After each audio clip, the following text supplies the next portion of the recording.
teenyaa jalqabaatiin. Keeniyaan humna elektirikaa Itoophiyaa irraa galchitu dachaan dabaluu feetus ogeeyyiin sararicha sirreessan biyyaa godaanaa jiraachuun yaaddoo uume. Gabaasa guutuu qabna. Oduu biraatiin dhimmi magaalaa Finfinnee uummata Oromootiif dhimma eenyummaaf akkaan murteessaa akka ta'e hayyuun seeraa Dr. Tsaggaayee Araarsaa himan. Dr. Tsaggaayee Araarsaa dhimma filannoo biyyaalessaatiin wal qabatee waa'ee Finfinnee irratti yaada laataniiru. Gabaasa guutuu qabna. Oduu biraatiin manni maree waliigalaa dhimmoota Islaamummaa Itoophiyaa ergaa baga geessanii dabarse. Hawaasni Musliimaa guyyaa Iida Arafaa akka wal bira dhaabbatu manni maree waliigalaa kun hubachiiseera.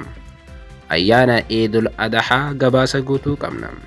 Oduu itti aanuun immoo Iraan waliigalteen Ameerikaa waliin dhiyootti waan ta'uu miti jechuun akeekkachiifte. Kun ammoo wayita pirezidaantii Tiraamp Iraan waliin wantoota jajjaboo irratti waliigalleerra jechuun barreessanitti ture. Gama biraatiin pirezidaantii Tiraamp jilli Ameerikaa bakka bu'anii mari'atan Iraan waliin waliigaltee raawwachuudhaaf akka hin ariifanne hubachiisan. Dhimma waraana Iraaniif marii Ameerikaa fi Iraan irratti gabaasa guutuu qabna. Oduu teenyaa xumuraatiin immoo shakkamaan yakka hannaa raawwate hidhaa waggaa 7tiif baatii 9tiin adabame. Namni kun konkolaataa cabsuun hannaa raawwate jedhame. Gabaasa guutuu qabna. Akkam jirtu daawwattootaaf hordoftoota aanolee Global Media oduuf odeeffannoo teenya guyyaa irraa tokko jennee jalqabneeti jirra. Odeeffannoo teenya ijoo isaan madaggeessan guutuu isaa isin biraan geenya. Haga xumuraa sagantaa teenyaatti dhaggeeffachuun yaada qabdan gara koomentiitiin nuuf barreessaa. Viidiyoon teenya namoota hedduu bira akka dhaqqabduuf immoo laayik, sheer, sabskiraayib godhuun dagatinaa isiniin jenna. Kallattumaaniin gara gabaasa bal'aattiin isin qajeelcha. Oduu teenyaa jalqabaatiin Keeniyaan humna elektirikaa Itoophiyaa irraa galchitu dachaan dabaluu feetus ogeeyyiin sararicha sirreessan biyyaa godaanaa jiraachuun yaaddoo uume jedhame. Haaluma kanaan dhaabbanni humna elektirikaa Keeniyaa Kenyan Power sababa fedhiin humna ibsaa biyyattii dabalaa dhufeef bittaa humna elektirikaa Itoophiyaa irraa taasisu dachaan dabaluudhaaf akka jiru gabaafameera. Karoorri dhaabbatichaa sadaasa dhufu irraa kaasuudhaan hamma humna elektirikaa meeggaawatii 200 kan amma Keeniyaan Itoophiyaa irraa bittu gara meeggaawatii 400tti guddisuu akka ta'e ibsameera. Akka gabaasa miidiyaalee Keeniyaatti Keeniyaan karaa sarara humna ibsaa voolteejii guddaa qabu kan biyyoota lamaan tajaajila ibsaadhaan wal qunnamsiisuun humna elektirikaa kana akka dabaluu feetu himameera. Murteen kun walitti hidhamiinsi gama dhiyeessii humna ibsaa biyyoota lameenii jabaataa dhufuu fi fedhiin elektirikaa sababa indaastirii babal'ina magaalaatiif konkolaataawwan elektirikaatiin wayita dabalaa dhufetti kan mudateedha jedhame. Dhaabbanni humna ibsaa Keeniyaa bakkeewwan konkolaattonni elektirikaa itti humna guuttatan yookaan ammoo EV charging irraa doolaara miliyoona 2.9 ol yookaan ammoo shilingii miliyoona 300 fi miliyoona 82 ol argachuu kan ibse yoo ta'u, fedhiin humna ibsaa biyyattii ammatti jijjiiramaa akka jiru hubachiiseera. Kanarraa ka'uunis Keeniyaan sababa sochii indaastirii lakkoofsi konkolaataawwan elektirikaan hojjetan dabaluu biyyattiitiin dhiyeessii anniisaa dhiibbaa jala jiraachuu gabaasni kun eereera. Dhaabbanni humna elektirikaa Keeniyaa murtee kana kan dabarse wayita biyyootan jidduutti muddamni waraanaa keessumaa Ameerikaa fi Israa'el Iraan irratti waraana banuu hordofee boba'aan addunyaa qormaata keessa galettidha. Keessumaa Afrikaa keessatti biyyootan rakkoo dhiyeessii anniisaa addunyaa jeeqaa jiru akka dandamataniif daldala waloo jabeeffachuuf itti jiru. Ta'us garuu miseensonni mana maree Keeniyaa piroojeektiin sarara humna ibsaa voolteejii guddaa dabarsu sababa ogeeyyiin sararicha qajeelchan hojii gadhiisanii biyyaa bahaa jiraniif bulchiinsi dabarsa humna elektirikaa Itoophiyaa gara Keeniyaa rakkoo keessa akka jiru ibsaniiru.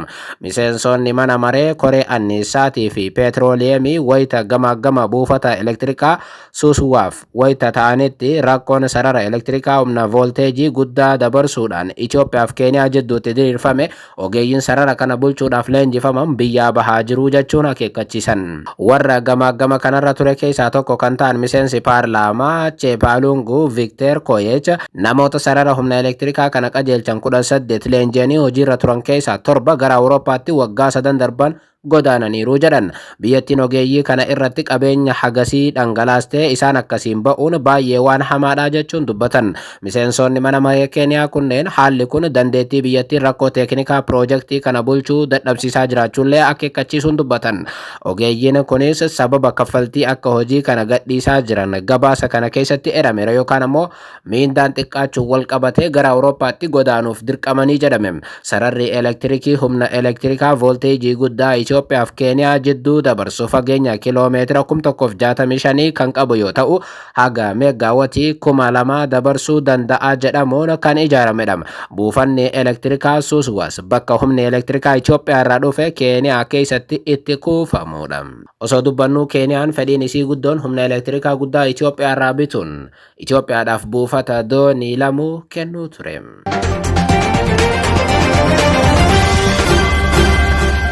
Oduu biraatiin dhimmi magaalaa Finfinnee uummata Oromootiif dhimma eenyummaaf akka murteessaa akka ta'e hayyuun seeraa Dr. Tsaggaayee Araarsaa himan. Dr. Tsaggaayee Araarsaa guyyaa kaleessaa turtii Oromiyaa Miidiyaa Neetwoorkii waliin taasisaniin magaalaan Finfinnee uummata Oromoo waliin hidhata jabaa akka qabdu ibsan. Afaan Amaaraatiin afgaaffii taasisan kanaan hidhata jabaa uummanni Oromootiif magaalaan Finfinnee qaban kutuudhaaf jaarraa tokko oliif hojii guddaatu hojjetamaa ture jedhan. Qondaalli kun afgaaffii dhimma magaalaa Finfinneetiif akkasumas ammoo filannoo biyyaalessaa gaggeeffamuuf jiru irratti taasisaniin uummata Oromoo qe'ee isaa Finfinneetti keessummaa gochuu irratti shira walirraa hin cinneetu godhamees jedhan. Sanaas ta'e sana garuu uummanni Oromoo gonkumaa qe'ee isaa Finfinnee kan dhiisu akka hin taane hubachiisan. Gariin ofii isaatiiyyuu alaalaa dhufe Oromoo qe'eedhuma isaa irratti keessummaa gochuu barbaadaa jedhan. Gaaffiin uummanni Oromoo magaalaa Finfinnee irratti qabu deebi'uu akka qabu gaaffiin uummata Oromoo ifa galaa akka ta'es dubbatan. Gaaffiin abbummaa Finfinnee irratti uummanni Oromoo qabu gita eenyummaa fi seenaa irratti kan hundaa'e waan ta'eef gita kanaan deebi'ii akka argatus ibsan. Akkaataa seera addunyaatiinis gaaffiin abbummaa kan deebi'u akkaataadhuma kanaanis kan jedhan hayyuun seeraa kun lafti kun kan kooti yeroo jettu ragaalee seenaatiif eenyummaa sana waliin wal qabatan dhiyeessuun sana irratti hundaa'ee deebi'ii argataa jedhan. Gaaffiin bulchiinsaa immoo uummata keessa jiraatu hirmaachisuun furmaata akka argatus dubbatan. Kana gochuudhaaf immoo dursa magaalaan Finfinnee kan Oromoo ta'uu mirkanaa'uu akka qabullee hubachiisan. Afgaaffii kanan afaan Oromoo afaan hojii waajjiraalee mootummaa magaalattii ta'uu akka qabullee cimsanii ibsu. Magaalaan Finfinnee itti waamamni ishee naannoo Oromiyaatiif ta'uu akka qabus Dr. Tsaggaayee Araarsaa eeranii muuxannoon biyyoota biroos kanuma agarsiisaa jedhan. Fakkeenyaaf Ameerikaatti magaalaan guddoon addunyaa Niiwoorkii kan jedhan qondaalli kun itti waamamni ishee garuu isteeta Niiwoorkii magaalattiin sun keessatti argamtuuf akka ta'e dubbataniiru. Oduu biraatiin Iraan waliigalteen Ameerikaa waliin dhiyootti waan ta'uu miti jechuun akeekkachiifte. Gama biraatiin pirezidaanti Doonaald Tiraamp jilli Ameerikaa bakka bu'anii mari'atan Iraan waliin waliigaltee raawwachuudhaaf akka hin ariifanne hubachiisan. Haaluma kanaan Iraan Ameerikaa waliin hubannoon hanga ta'e jiraatus garuu waliigaltee waan dhiyootti ta'uu akka hin taane hubachiifte. Dubbi himaan haajaa alaa Iraan Ismaa'eel Baqaayii dhimma kana kan dubbatan ministeerri haajaa alaa Ameerikaa Maarko Ruubiyoo wiixata irraa waliigaltee irra ga'uu malla jechuun booda ture. Dhimmoota marii irra ture keessaa hamma baay'ee isaa goolabarra geenye irraa jedhan Baqaayiin wiixata irraa ibsa kennaniin. Garuu kun waliigaltee mallatteessuun hin hafu jedhanii waan yaadan miti jedhan. Waliigaltee wal hubannoo kun dhukaasa dhaabuu guyyoota 60tti dheeressu ulaan Hormuz deebi'ee akka banamuuf sagantaan niwukulaaraa Iraan irratti mariin akka itti fufu dhimmoota jedhan akka qabate gabaafameera. Sanbata dabre galgala pirezidaantiin Ameerikaa Doonaald Tiraamp gama lamaaniinuu waliigalteetti dhiyoo akka jiran himuun garuu mari'attoonni akka hin jarjarre itti himuu dubbateera.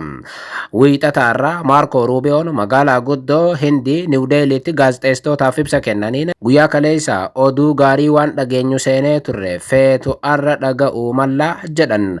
Maarko Ruubiyoon odeeffannoo bal'aa kennuu akka hin barbaanneef waan Iraan jettu dhaga'uudhaaf yeroo muraasa fudhachuu malaa jedhan.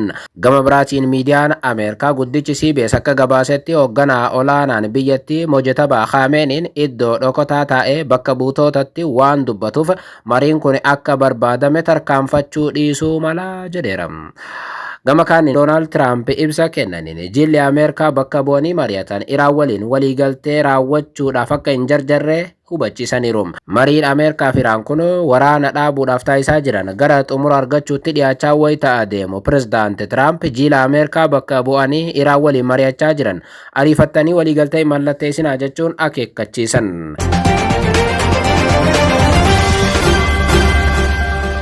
Oduu biraatiin manni maree dhimmoota Islaamummaa Itoophiyaa ergaa baga geessanii dabarse. Haaluma kanaan manni maree waliigalaa dhimmoota Islaamummaa Itoophiyaa ayyaana Iidul Adhaa Arafaa waggaa 1447ffaa sababeeffachuun uummata musliimaa maraaf ergaa baga geessanii dabarseera. Pirezidaantii itti aanaan mana marichaa Sheek Abdul Kariim Sheek Badraddiin ergaa baga geessanii dabarsaniin uummanni musliimaa ayyaanicha warra sababa adda addaatiin rakkina keessa jiran gargaaruun kabajuu akka qabu hubachiisan. Itoophiyaanonni duudhaalee aadaaf amantaa wal gargaaruu qabna kan jedhan Sheek Abdul Kariim ayyaanicha wal mararfachuu, wal kabajuuf, wal gargaaruudhaan akka kabajamu waamicha dhiyeessanii nageenyaaf tokkummaa biyyaatiif hundi rabbiin kadhachuu fi quuqama qabaachuu akka qabus dhaaman. Islaamummaan nageenyaaf haqa ta'uu ibsuun pirezidaantii itti aanaan mana marichaa kun uummanni musliimaa filannoo biyyaalessaa 7ffaa irrattis dammaqinaan akka hirmaatuu fi filannichi milkiidhaan akka xumuramuuf gahee isaa akka baatu waamicha dhiyeessaniiru.